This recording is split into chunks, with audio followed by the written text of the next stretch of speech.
Hi guys, so I am finally back with another Q&A, and this one is for April. The last one I did was for March. I try and do them monthly. All of the questions from this Q&A came from the comment section of March's Q&A, so with that being said, if you don't hear your question answered in this Q&A, go ahead and leave your questions down below and I'll answer them next month, hopefully. For those of you who don't know, there will be a link to my playlist of Q&As down below and in the cards for you guys so that you can watch all the past ones if you're curious about the type of questions I tend to answer in this. Oh, and a side note, if you hear any strange noises, that's because the window's open. I like to sort of air it out a little bit in here because, as you guys know, I have the hedgehogs and the hedgehogs like to stay nice and toasty. I don't though, so when I'm in here I like to open a window and let some air in, cool it down a little bit. First question, most of your animals are amazing little boys I see. Is this by choice? Not a fan of lady fur babies? I actually have Lumi right here, and she's a little girl, and I had Arwen not long before the move. She passed away, unfortunately, in December. It's not so much by choice, no. Honestly, it just kind of wound up like that. In fact, originally I had wanted girl guinea pigs. I didn't want boys because they can be more territorial and difficult to deal with some of their behaviors. But I wound up with boys anyway, and it just always seemed to work out like that. So, no, not by choice. It was by choice with one of our dogs, and that's it. How long would it take to clean all of your pet cages? Well, I don't usually clean all of them on one day, but probably if I was cleaning all of them, probably 2 hours total. Can you make a video of how you turned a Critter Nation into a Syrian cage? I can, actually. It was pretty simple. I didn't do too much modifications, but I could probably do a video on that. That wouldn't take too long. What are all of your pets' names?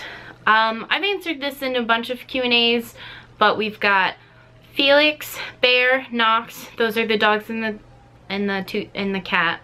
And then we've got Draco and Blaze. Those are the hedgehogs. Mary and Pippin are the guinea pigs. Lumi and Gimli are the hamsters, and Finn is our tenric. And where did you get them? All over the place. Felix was a rescue. Knox was a stray. Bear was a breeder mill puppy. Mary and Pippin were Craigslist. Lumi was a PetSmart adoption. Gimli was straight up from a pet store, not an adoption. He was bought. And the tenric was from a breeder, so were the hedgehogs, if I didn't say that already. The tenric and the hedgehogs were both from breeders. Do hedgehog quills get everywhere? They can, especially if your hedgehog's quilling. Be prepared to step on them. But just with their shedding, if you own a hedgehog, you'll step on a hedgehog quill at least once in your life. And I don't know if you guys can hear it, but there's an ice cream truck outside. So there's that. I'm gonna keep filming though because he drives around for like 45 minutes and I'm not waiting for him to leave the neighborhood. Can you do a tenric care video? I can, and I will once I feel like Finn is consistently awake. He's awake right now, but he's not, he still has days where he sleeps more than typical, so I want to give him a chance to fully wake up and to be in his normal habits before I start creating care videos. Plus, I'm a little hesitant on the tenric care just because he's my first tenric and there's not a ton of information about them, so I don't want to put forth anything that seems like it's ironclad and that you have to follow it or anything like that. So I'll figure something out for you guys. I was told when I got Sonic not to feed cat food, and I watched your video and saw you said it's okay. Which one is correct? Actually, cat food is the only recommended type of food to feed hedgehogs for a staple. If someone is recommending hedgehog food to you, you probably want to keep researching because hedgehog food can be really detrimental to their health because a lot of hedgehogs that live solely on hedgehog food end up malnourished. My hedgehog is not wanting me to pick it up. Do you have any suggestions? And does holding a tenric hurt? So, your hedgehog doesn't want you to pick it up because it isn't used to you, but even then they don't really enjoy the action of being lifted. Both of mine only settle once they're already in my hands. So just keep practicing, keep picking them up. They'll get used to it eventually. And no, it doesn't hurt to hold a tenric. Their quills are much less pokey than a hedgehog's. Why do guinea pigs need hay? Guinea pigs need hay because, one, it keeps their systems moving. They need a constant influx of fiber, and hay is the only thing that will keep their systems moving and keep them from going in stasis.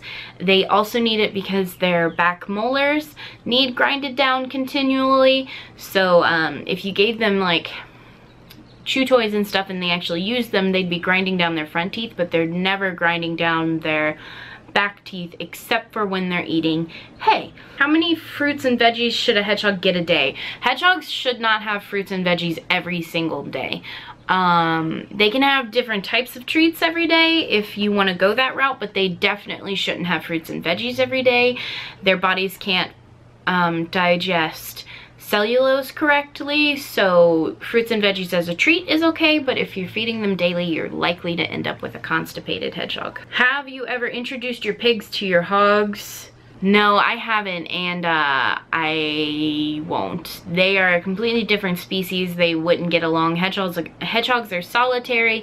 Guinea pigs are social. Hedgehogs have quills. Guinea pigs have very easily poked eyeballs. It doesn't sound like a good idea to me, so I haven't done it. Is there any other fabric that you can use in a hedgehog's cage that is not fleece? Yeah, you can use most fabrics. I've used flannel a couple times. I think I've used them in the vlogs particularly. You guys might have seen them if you follow my vlogs. The main thing with using other fabrics, and the reason why fleece is so popular, is because fleece wicks away moisture, so your hedgehog isn't constantly sitting in it. Other fabrics don't do that usually. Some do, don't get me wrong, some do. And another thing is other fabrics really need sewn. Fleece is the only fabric I know of that you can cut and you don't have to worry about fraying. And if you have a fabric that's fraying, then they can have little threads that wrap around their legs, and that's a problem. Considering both sides of the spectrum, taking in everything, cages, food, and etc., what is the cheapest and most expensive that could be spent on a hedgehog? My boyfriend and I are looking into getting one once we move in a few months. Thanks.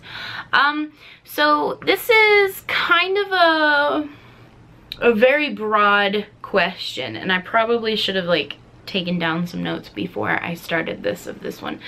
But you can get hedgehogs fairly cheap. If you're paying for a cheap hedgehog, you might end up with some behavioral issues. Like if you're not getting it from a great breeder, say you get it from like Craigslist or something, then you could end up with some issues there. But putting this aside the cost of the hedgehog itself, if you're just talking about their care and stuff, there are some really surprisingly good foods that are really low budget. So you could be spending as much as $5 to $10 on a bag, a bag of cat food can last them months, especially if you only have one hedgehog. It can last a long time. And then if you use like a bin cage, those are only like $15. They're really cheap. Your most expensive aspect, no matter what, will be your heating, whether you get, but you could obviously spend less and get a space heater instead of a ceramic heat emitter. But a space heater will have a long-term effect on your energy bill, whereas a ceramic heat emitter will cost you less on your energy bill, which is why we use them. So, I mean, there's a lot to take into account. What I usually recommend people doing to see if they can afford a hedgehog is look at the supplies you want to get your hedgehog, look at the type of food you want to feed, make a big list of everything and how much it's going to cost you.